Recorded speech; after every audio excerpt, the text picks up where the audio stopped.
Today, the Department of Justice gave more insight into its civil rights investigation into the Louisville Metro Police Department.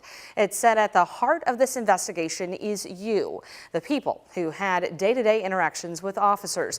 Attorneys with the Civil Rights Department at the DOJ visited Bishop Dennis Lyons at the Gospel Missionary Church.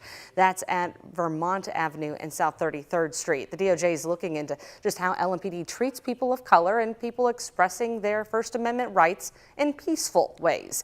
Investigators will decide if LMPD engaged in patterns of discriminatory behavior, but an attorney for the DOJ says this all rests on the interactions that people tell them about. We want to hear from people. We want to hear from people whether you had good experiences or bad experiences.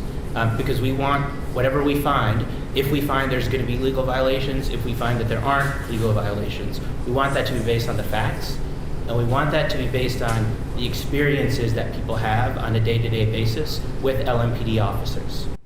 Attorneys sat down and listened to information the public had, and they will decide if the individual stories create a pattern. They emphasize this is not about a specific officer or officers, it's about the department as a whole.